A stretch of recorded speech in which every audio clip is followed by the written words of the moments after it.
So today we're going to be talking about adding state to HTTP, which is basically covered in the phase 2 module, which I think is called adding state to HTTP.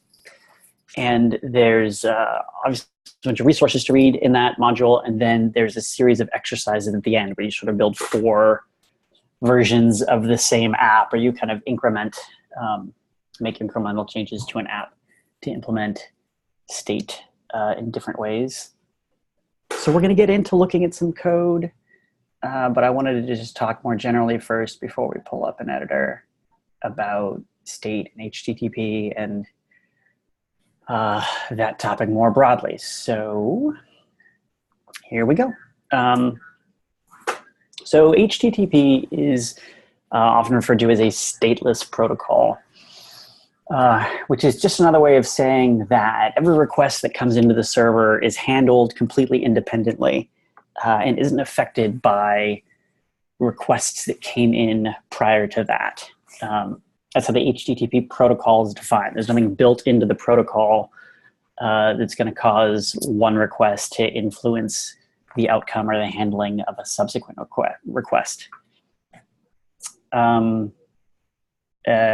Which is all a little bit academic.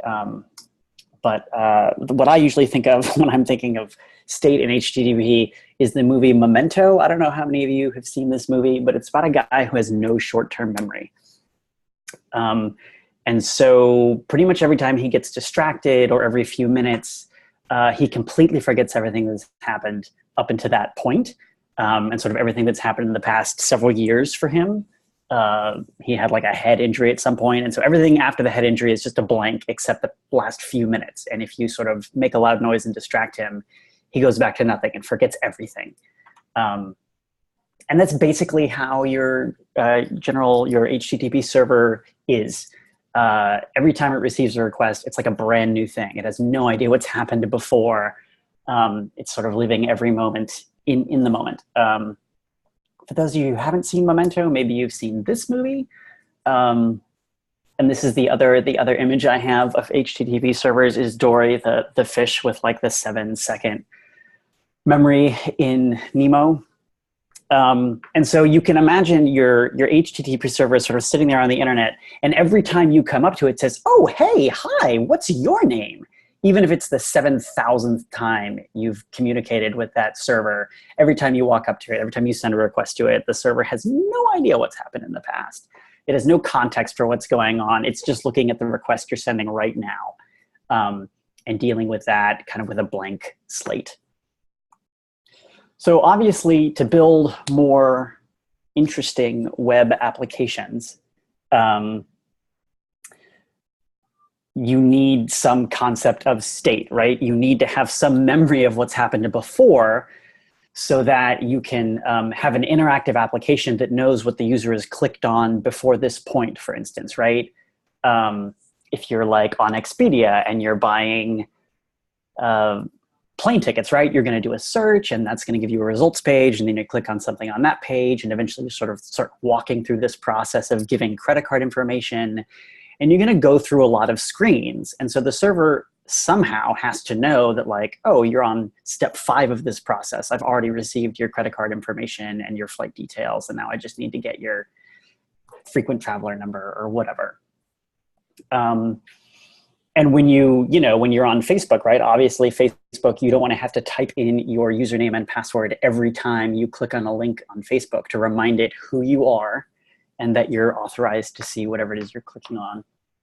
So state is really important to like any sort of interesting application you're going to build on top of HTTP, but it's not supported sort of directly in the protocol. So it's something that we sort of build on top of the basic HTTP protocol. The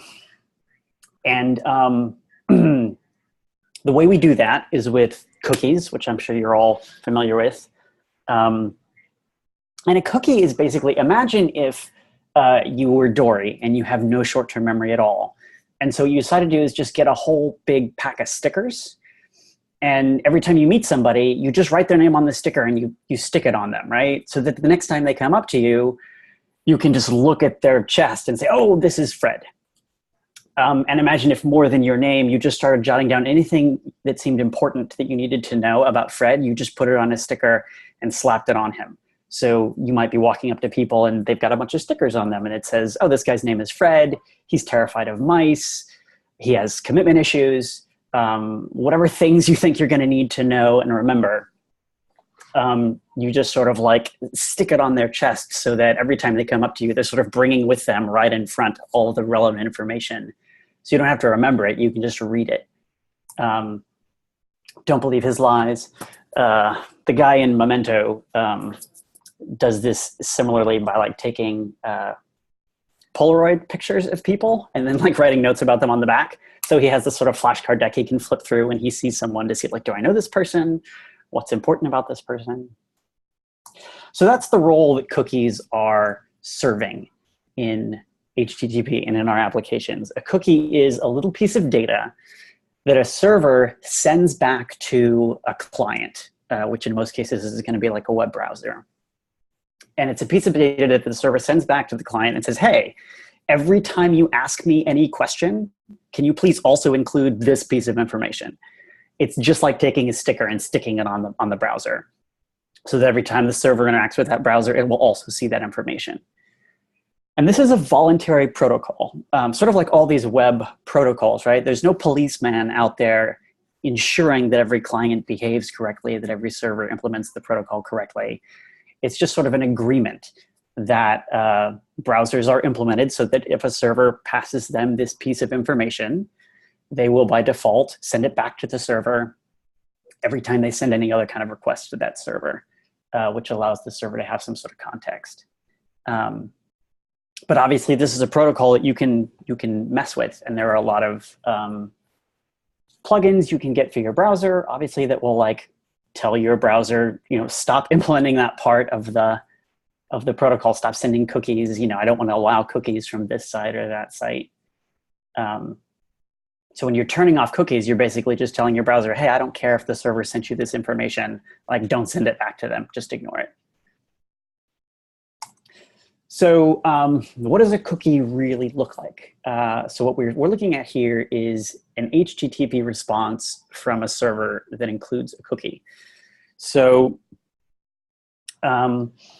we see the first section of text is the headers, and then there's a blank line, and the rest of it is the body. So the body is the HTML part of the request that you're probably most familiar with.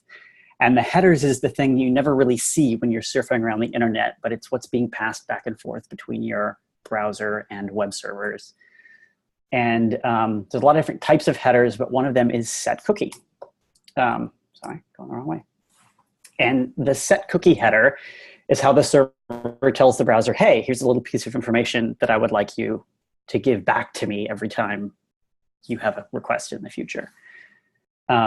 And so you see it's a pretty simple format here. The cookie is going to have a name and a value, right? So we're naming this cookie visit count, and we're setting the value equal to 1. So this is a cookie that's maybe like counting how many times your browser's been to this site.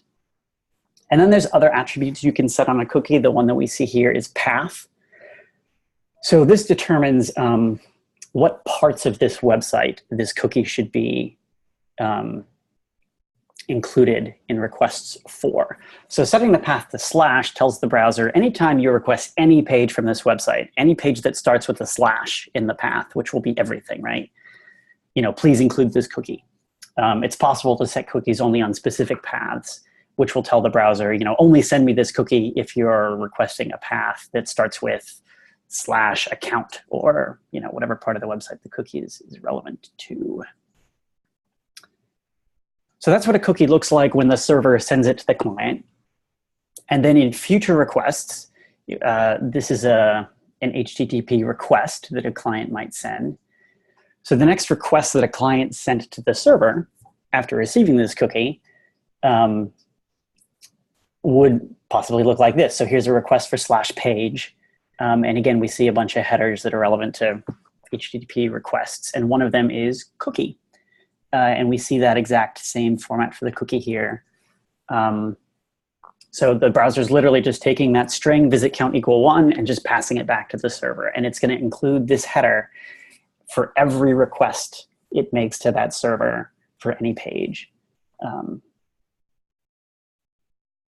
So now when the server gets this request, it'll be able to see, oh, this person has been here 1 time in the past. And then the server would have the option, right, to set a new value for that cookie and change it to 2. And that way the server can sort of keep track of how many times this person has been to the site without storing anything on the server, just sort of like telling the, kind of pushing that obligation onto the browser and saying, hey, you've been here 3 times, remind me of that next time you come. And then, hey, you've been here 4 times, remind me of that next time you come. And that's how the server gets around having basically 0 long-term memory. Does that make sense on a conceptual level? Any questions about the specifics of that before we start looking at how we might implement this in an Express app?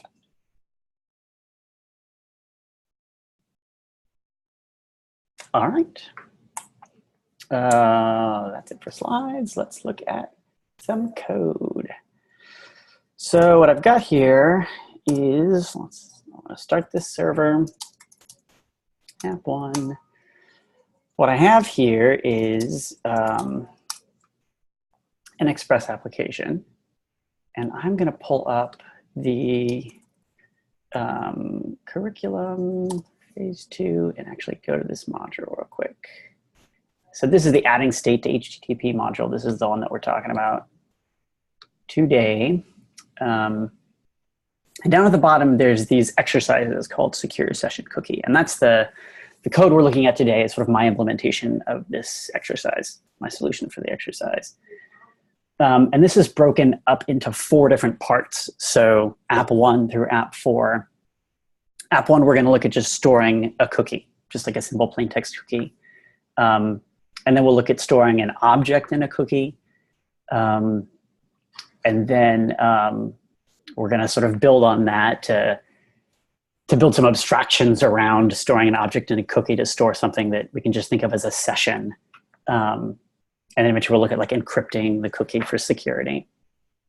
But for part 1, our specs for part 1 are,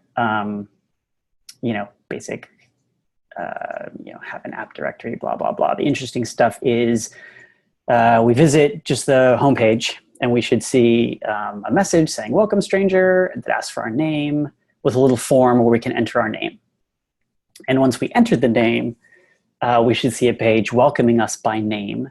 And if we come back to that page again later, it should remember who we are, right? So this is the sort of hello, my name is example. So let's see what that looks like. Let's go to localhost 3000. So here's my page. Hello, stranger, what's your name? I've got a form here where I can type in my name. And let's look at the code for that. I think to simplify this, I'm going to bring all this stuff onto the same screen so that we can see the code and the browser at the same time. Okay. So we see we're just at our root path here. So this is this get slash. We are looking for cookies in the request. And this request.cookies exists because we are using cookie parser. So if we start from the top of this file, which would probably make more sense, we're creating our Express app. We're setting up Pug to serve, to use Pug templates in a views directory. And then we're adding 2 pieces of middleware.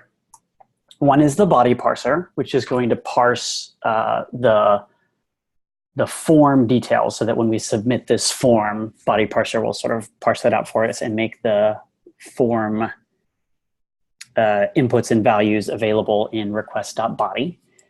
And cookie parser does something very similar. It parses out that header that we saw, that cookie header. It parses that information out of the header and makes it available in request.cookies.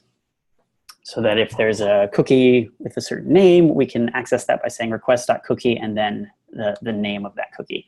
In this case, the name of the cookie we're interested in is name, right? It's going to hold the person's name. So we check to see if there's a request.cookies.name, if there was a name cookie. And we just take that value and we're going to pass that to our template. And if we look at that template and we look at the view here, we see that in the template, we have this if-else statement that's checking for the name. And if it exists, we're going to welcome that person back. Otherwise, we're going to print the form. So this form is what we're seeing here. So all that should be relatively straightforward. And if we submit the form, save my name. Now you see we're at the same path, but now we've got this welcome message that says, welcome back, Trevor.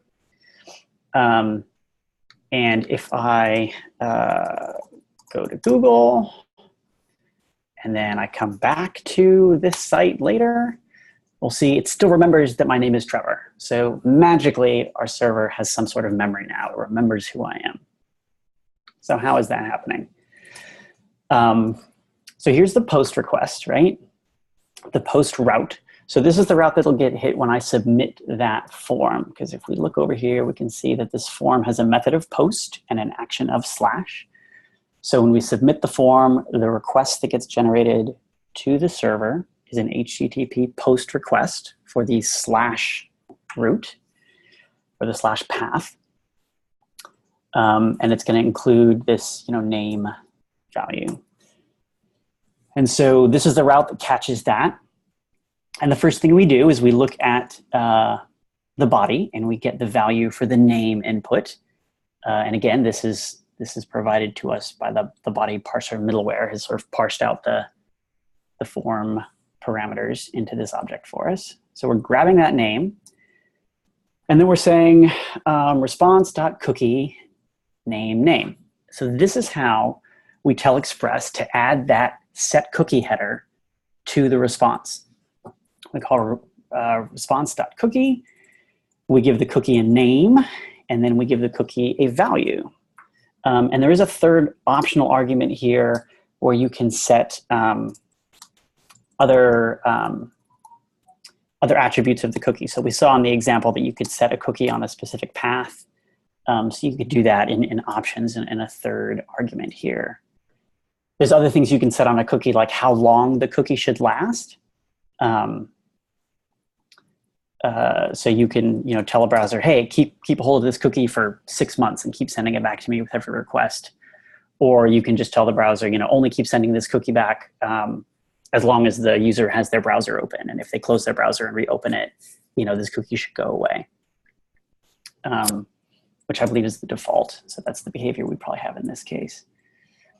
So we're setting that cookie, which adds the header to our response. And then we're doing the exact same thing we were doing in the other case. We're rendering the template. And again, the template has this if-else block in it that's checking for the name. So in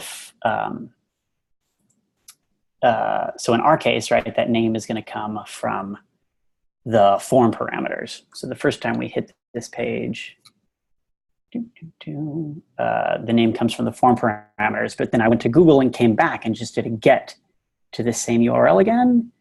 And the name gets pulled out of my cookie. So let's see this in slow motion here. I'm going to open the inspector. And I'm going to go to application. And under application storage, there's this cookies section. It'll show you all the cookies that your browser is remembering for this site. See, I've got a couple here. And you can highlight them and delete them. So I'm just going to delete both of those cookies and then hit this page again. So now, because I removed those cookies, my browser didn't send them to the server, so the server has no idea who I am. So I'm going to submit this form again. And when we submit this, if we look at the network, we should see that we made this request, which was a post request. And we should see that in the in the response, right, there's this set cookie header. There it is.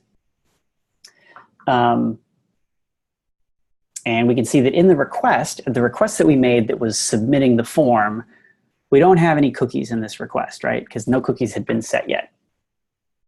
But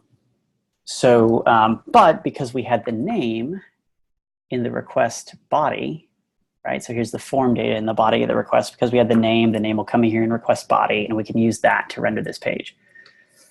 So if we go, if we issue another request to this same URL, just a GET request, right? So now we've done a GET request to this URL. And if we look in our request, there's that name equal Dory cookie, right? So that cookie got sent to the server. So name here will have Dory in it. And so when we go to render the page, Dory will be in the page. Everybody following that so far? So that's implementing cookies with Express. And not to belabor this point, but partly just because I think this stuff is interesting, I guess. We're going to do this one other way. So I'm going to use an application called HTTPy, which you can get by doing brew install HTTPy.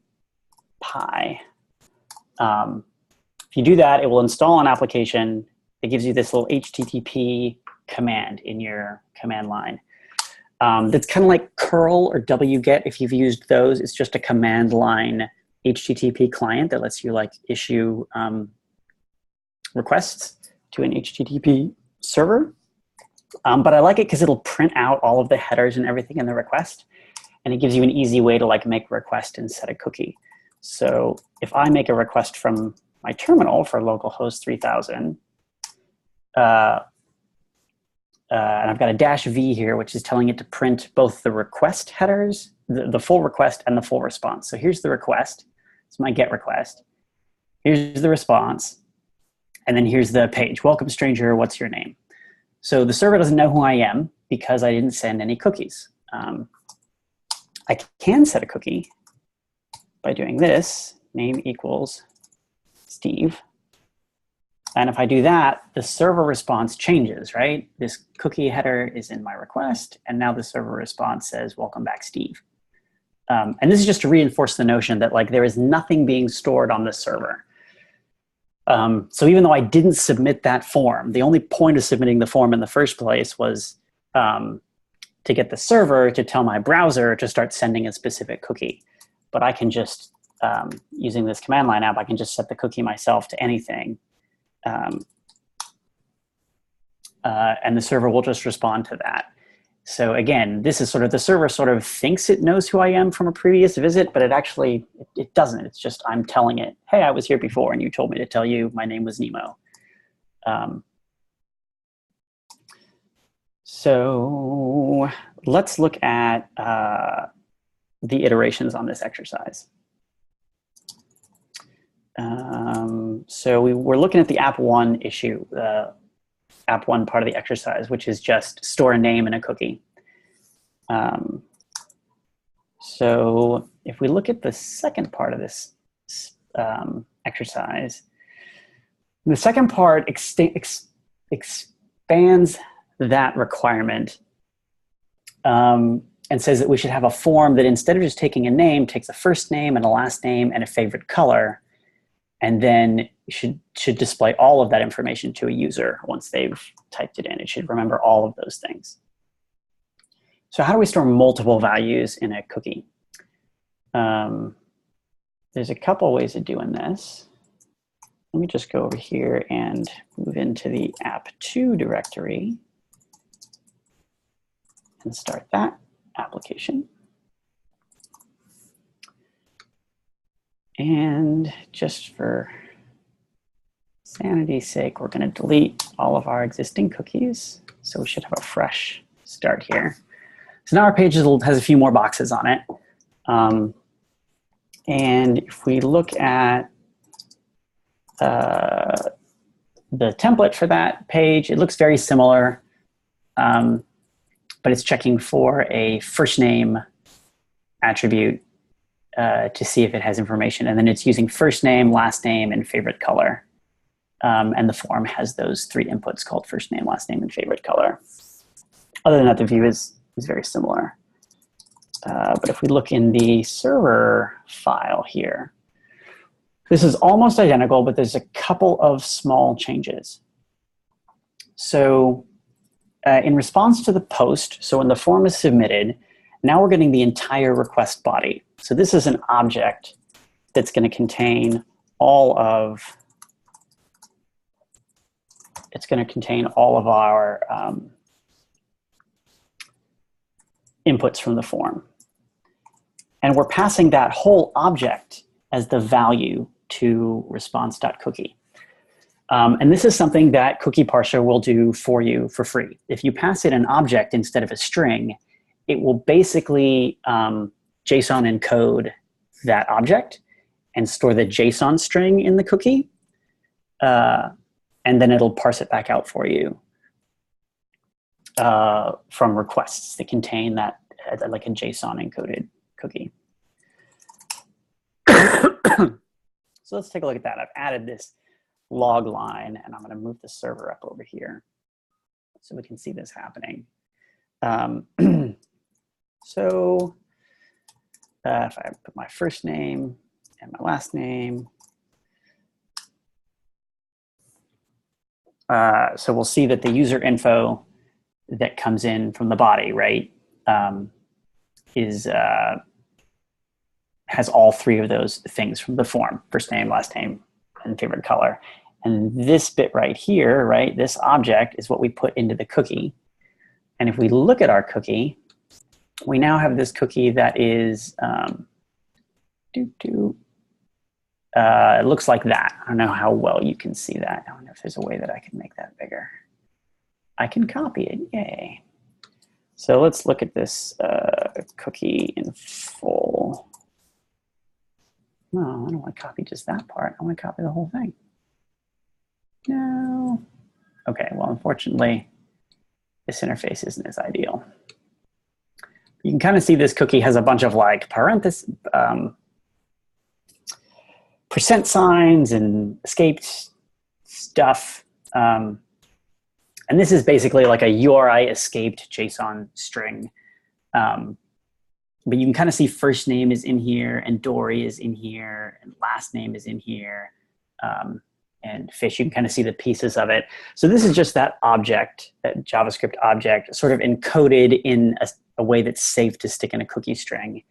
And the cookie parser is handling encoding it in this funny encoding and then decoding it when the browser sends it back to the server, so that by the time that we get a hold of it here, when we say request.cookies.userinfo, it'll take that value from the user info cookie and it'll turn it back into a JavaScript object for us that we can then pass to our template, which will put all those local variables in our template.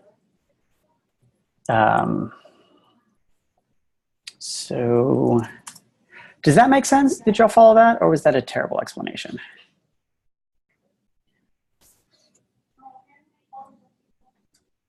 No questions, I take it? Okay, cool.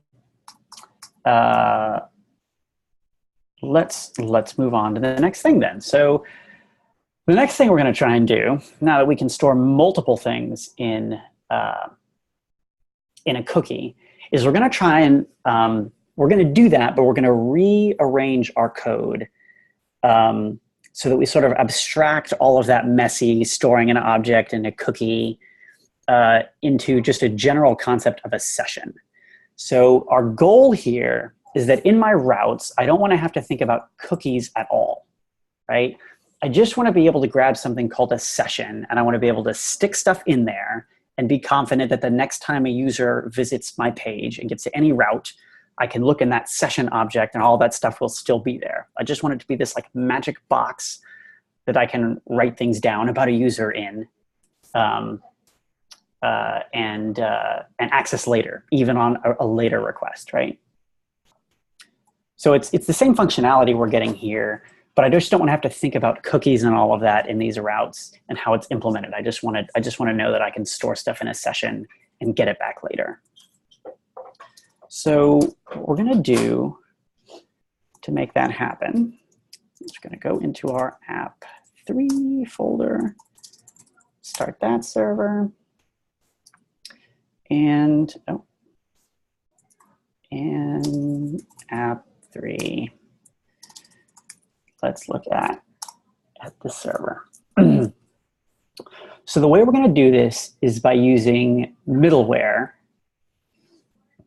I'm going to look at the routes first so you can see like the motivation for this. So if we look at our routes now, when we render the front page, all we have to do to get the data to pass to our template is reference request.session. So our request magically has this concept of a session now that I can just reference, and I can pull out an object that has any sort of session information about this session, right? This user that's maybe sending me multiple requests. So it's going to have, in particular, in our case, it's going to have their first name and last name and favorite color in it if we've seen them before. And in our post, in order to get that stuff into the session, I'm just going to take everything that came into the request body, right? All of our form inputs, and I'm just going to stick that whole object, I'm going to make that the session. So my routes just got really simple. And in my routes, all I have to think about is this request.session object. And I know whatever I put in request.session is going to be there on the next request, and I can always reference it. So to make that happen, what we've done is we've added a middleware. So you can see that up here on line 14.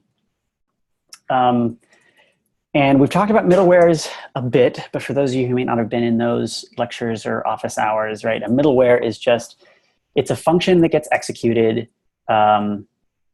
before your routes is the way you can think of it, right? If we say app.use before we define routes, then as a request comes into the Express server, it's going to get passed to this function, and it gives us a chance to do something before the routes get executed.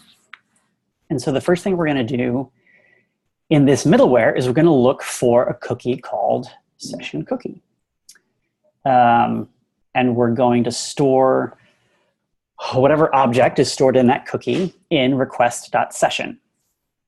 So that's the magic that makes line 23 possible. So on line 23, I can just say request.session because in my middleware, before this route got executed, I set request.session to the value of the object that was stored in the cookie, which we're now calling sessioncookie. To get this other bit of magic to happen so that I can set something in the request object, and then when I render some HTML back to the user, that cookie will automatically get added. To do that, I have to be a little bit more clever. So there's an interesting timing thing that happens here. Let me comment out the actual solution. If I wanted to set the header in the, let me just do this. So I'll uncomment this line, okay? So if we ignore this onHeaders thing that we're calling here, if I just say response.cookie and then create a session cookie that holds whatever's in request.session, if I just do that here in my middleware, this will happen before my route code gets executed. So by the time I'm in my route and I'm saying, yeah, set the request.session to the request body, it's too late. I've already set the session cookie to an empty object, right?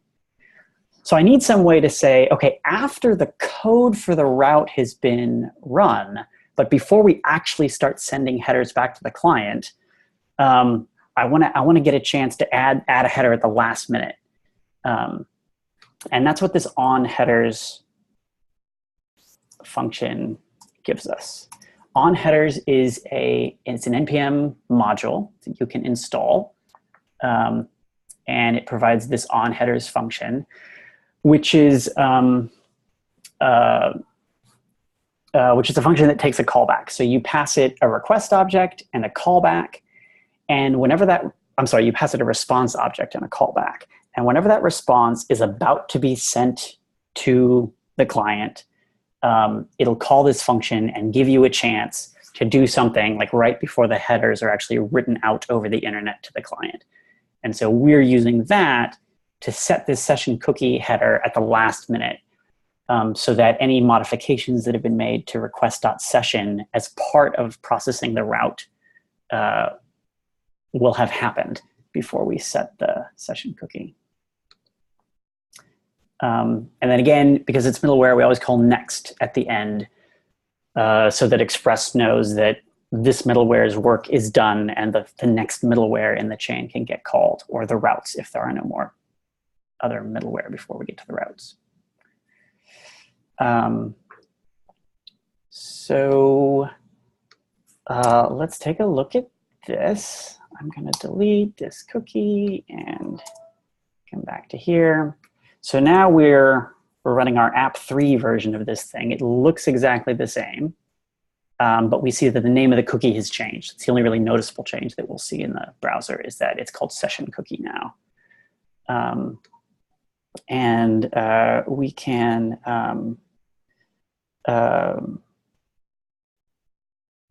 set the values in here, submit it. We see we get all that in this page. And if we look at our cookies again, we see we get this session cookie, all this information in it. It looks the same as the last version of the app. The only difference here is just that the code is cleaner.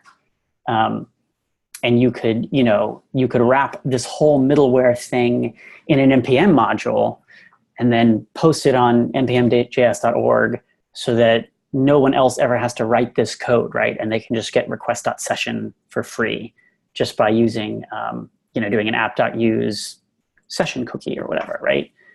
The way that cookie parser and body parser work. And in fact, 17,000 people have probably already done this. So if you look at NPM, there is a cookie session module. There's probably a handful or even more of these types of NPM modules that implement this kind of behavior for you.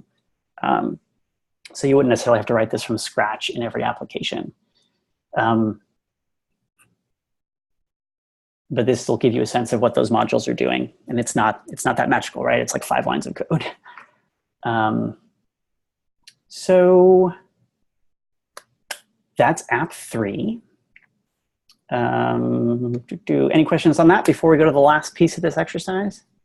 Is this what retail companies do for like shopping carts and stuff? Yeah, It's going to be based on cookies, exactly. Yeah. There's actually, what we're doing here is we're storing everything we need to know about a user in the cookie. So there's literally nothing on the server. There's no persisted data on the server about this user at all. In like retail applications, when you're doing a shopping cart, or anything else where you have sort of more and more information in the session, it can become problematic to store all of that directly in the cookie for a couple of reasons. One is that cookie is getting bigger and bigger and bigger, right? And we saw that cookie is being included in every request that the user sends to the server, right? So imagine you have 48 things in your shopping cart, and they all have prices and other details. That cookie is getting bigger and bigger and bigger. And so every time you send a request to the server, you have to send more data to include all of that cookie. And if you're doing that from your iPhone on the beach on a slow wireless connection, right? It's going to slow down your experience of the site because every time you click on something, it takes a little bit longer for your phone to send all of that cookie information, all of that cart information back to the server. So for performance reasons, one, a lot of times what you'll do is you'll give a user just a session ID. So when a new person comes to your site that you haven't seen before, they don't have a session ID yet, you might just say, okay, you are user number 123456789. Remind me of that when you come back. And so the cookie would just have an ID in it. And then anything you want to remember about that user, you could store in a sessions table in your database. And just update it there so that when a user comes to your site, they say, hi, they have a cookie that says my session ID is 123456789. And then you can go look up that session from your database and pull out all the information that you stored about them. And that's probably more often how something like a shopping cart is going to get implemented. instead of storing all of the data about a user directly in the cookie, you might just store some identifier for the user in the cookie and then persist any other information you want about them in your database. The other reason that's helpful is that, if I'm at the computer at the library and I'm logged into Amazon and I'm adding stuff to my shopping cart, and then I close out of that and I go home and I get on my computer at home and I log back into my Amazon account, I want all that stuff to still be in my cart. And if all of that stuff just lived in a cookie that was being remembered by the browser on the computer at the library, then when I get home, I've lost it all. So anything that you want to be able to persist for someone sort of across different devices, right? From your phone to your laptop, from your computer at the library to the computer at your mom's house, whatever. You're going to need to persist that in a database or somewhere on the server. And then just give that way, and that's something you can do if you have users that can log in. If you're trying to store session information about anonymous users, then there's really nothing you can do at that point. When they change browsers, you won't have any way to recognize them. Does that make sense? Yes, it does. Thank you. Cool. It's a good question. Any other questions about this stuff? Okay, awesome. Oh, right. The other thing I was going to say is that there can also be security concerns about storing stuff in a cookie, right? Because as you can see, we can just pop open the browser and take a look at that cookie. And so if you're storing information about a user that you don't want to make visible to that user, then putting it in the cookie can be problematic. Just saying that out loud raises all sorts of ethical concerns. Well, what are you storing about a user that you wouldn't want them to see? And that's totally valid. If you have that concern, there may also be some ethical concerns. But it could be other things, right? You may be trying to think of what kind of things you would store about a user that you wouldn't want them to be able to see. And nothing immediately comes to mind, but it could be how many people have visited their LinkedIn profile page, right? That may be information that is available to them if they upgrade to a premium account or something like that, right? So you may have pay restrictions about you're tracking information about users or something, but it doesn't get displayed to them unless they, pay for the premium analytics package or something like that. The other concern there with cookies is that, again, this is just plain text. So if you were storing anything that was sensitive, the user's now sending that sensitive information, it could be a password or their credit card number or anything like that. They're sending it in clear text back and forth to your server with every single response. And that can be problematic. And it's sort of a security concern. Someone else could come to this browser and take a look at the cookies that are on it and see possibly sensitive information about whoever was using this browser beforehand, if they had cookies left over. So there's lots of reasons that you might be a little hesitant to put certain kinds of sensitive information in a cookie. And the next thing we're going to look at is a way to partially address that. So short of breaking down and just adding a table to your database and storing the stuff on your server, you can still add a little bit of security for your cookies. By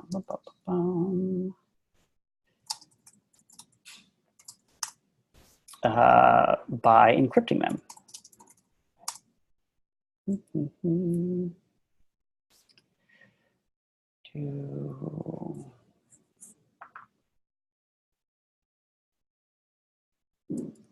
I am in the wrong thing. There we go, app 4. So the last part of this exercise asks us to create a secure session. So it's going to build on that session thing we just built, but we're going to modify our middleware to store the cookie encrypted. And encryption is useful for a lot of those reasons that I just mentioned, stuff in the cookie you don't want the user to see. But there's another probably less morally ambiguous reason you might want to do this, and that is to prevent someone from creating their own cookie in order to pretend to be someone else. So we saw this example actually a while back. I'm going to go back to that first app. So this is just the app where we're specifying our name. And if you'll remember, we were able to do this. We just wrote our own cookie out by hand, and now suddenly the site thinks that we're Nemo, right? And if this was our website's way of seeing who's logged in, this is a terrible problem, because suddenly I can just tell the server, hey, I'm Dory. And if the server just takes that as gospel and says, oh, you're Dory, great. Here's all of Dory's private account information. Here's her Facebook feed. That's a massive problem, right? And so we want our cookies to be encrypted so that we know when we get it back, we're the only ones that we're going to encrypt the cookie. And then when the user sends it back to us, we're going to decrypt it. And that way we know that we are reading a cookie that we, the server, set, and not some cookie that the user just came up with on their own. And that sort of gives us confidence that the information in the cookie is valid. It's what we said about the user and not something the user is saying about themselves. And that definitely matters if you want to make sure that people can't impersonate other users on your site. Or if you're storing something in your session that tells you, has this person paid for premium access, right? You don't want them to be able to come into their cookie and say, premium equals, if you just put that in a plain text cookie, then it's pretty easy for people to come in and just alter their own cookies. Because again, it's just the browser sending something to the server. We can tell it to send whatever we want and suddenly get access to things we're not supposed to have access to. So encrypting the cookie, good idea. So let's look and see what that would look like.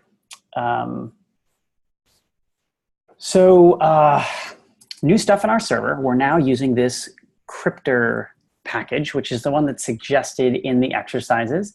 There's other NPM modules you could use for this, but this is the recommended one, and it seems to work fine.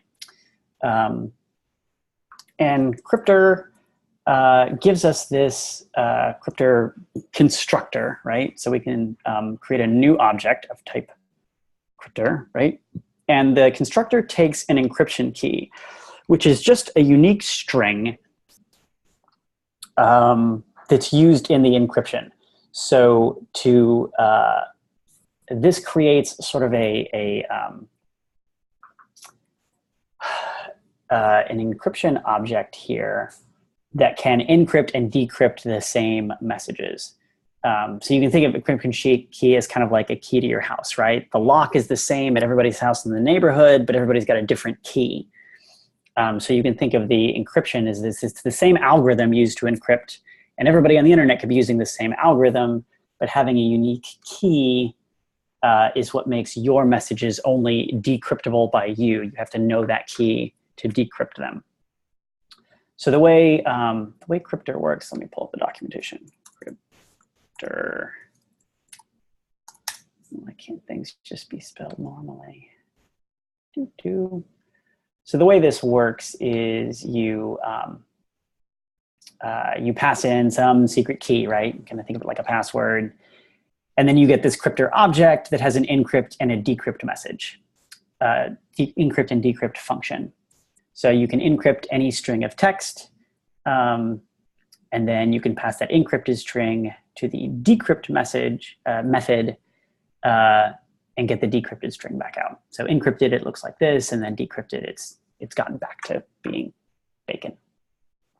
So really simple. So we're just going to do this with the string that we're setting in the cookie, so that in the browser, it just looks like this. It's sort of inscrutable. You don't know what's in there, and you can't change it.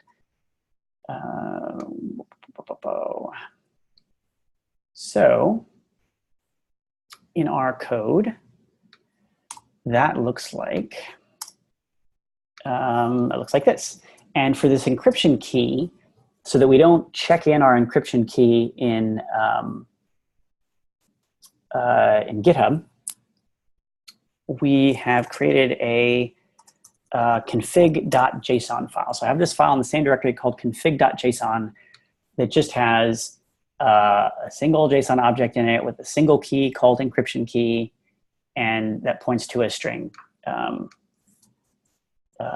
which I'm using. My encryption key is just my encryption key, super secure. So I'm using this this ES 2016 syntax for requiring in modules import from, which is exactly the same as saying const config equals require config, right? So these two lines are just different syntax for doing the exact same thing. This line 8 is just like the new fancy ES 2016 syntax for doing this. And since I have Babel installed here, I can use this import syntax, which I like the look of a little better. But they're doing the same thing, right? And as you probably know from other modules, you can point require at a JSON file, and it will just parse that JSON file and stick it into stick the resulting object into a variable for you. So that's all we're doing there. And we're using that to get our encryption key, and now we have this krypter object that we can use to encrypt and decrypt things. So then the rest of this is the same except for our middleware.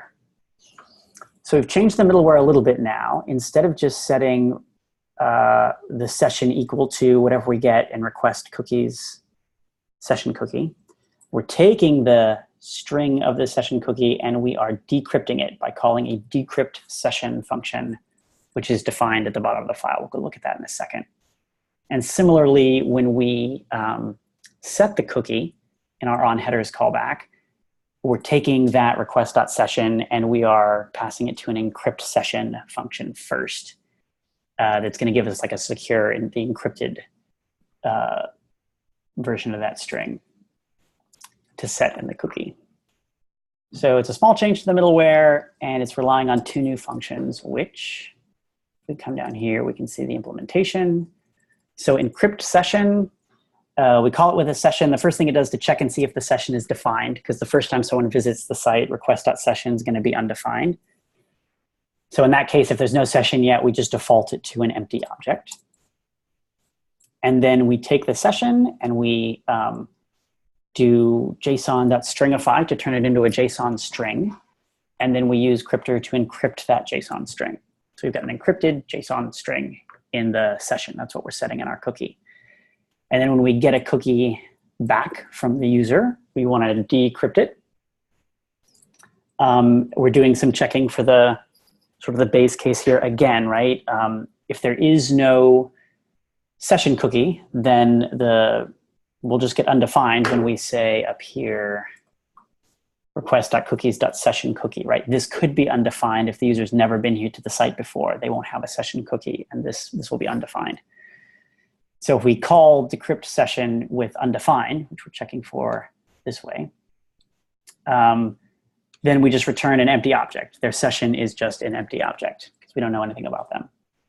Otherwise, I don't need this logging.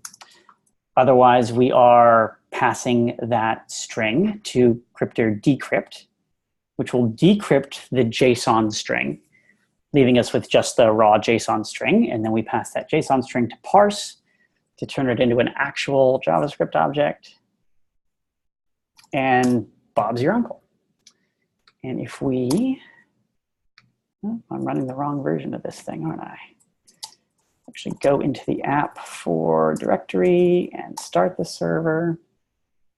We should be able to see that, right? We've got the same page here.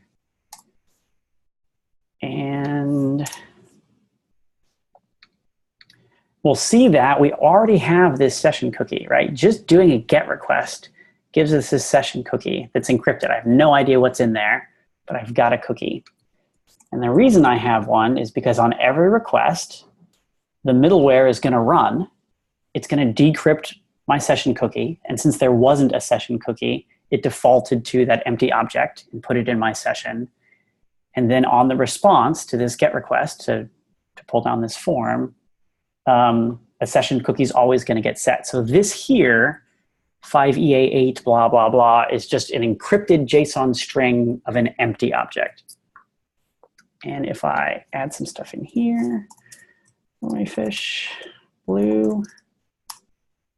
Now, if we look at the cookie I've got now, it should be longer.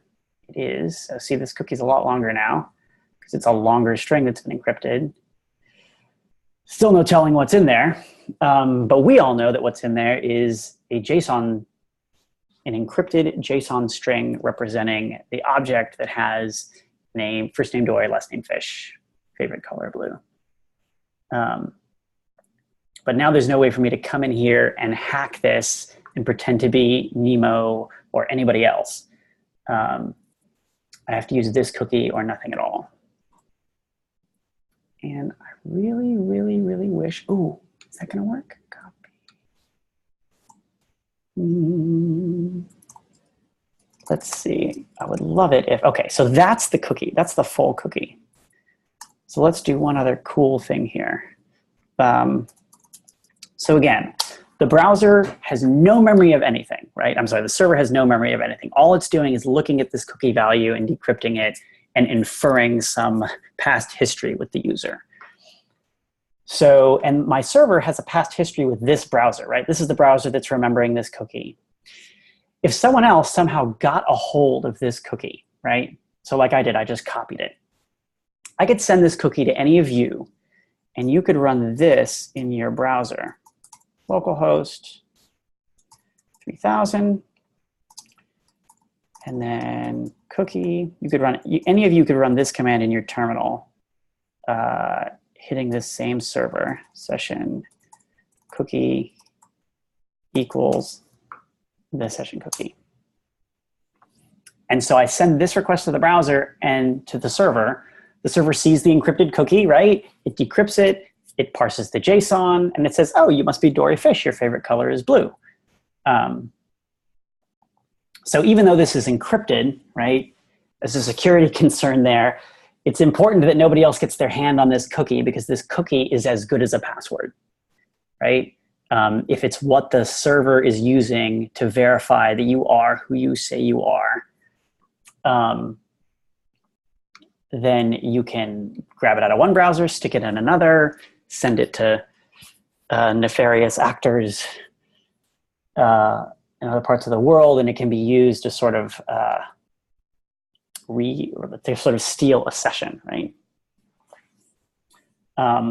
But again, the main point here is that like the server is really dumb about this stuff. It takes whatever you're telling it as gospel. So if you tell it, hey, this is my session cookie, it's just going to assume that, yeah, it must be your session cookie. Where else would you have gotten it? So encrypting it helps, but it doesn't prevent this type of thing if someone could actually like find the value of that session cookie itself. They could cut and paste it. All right. I think that's all I've got. Are there any questions?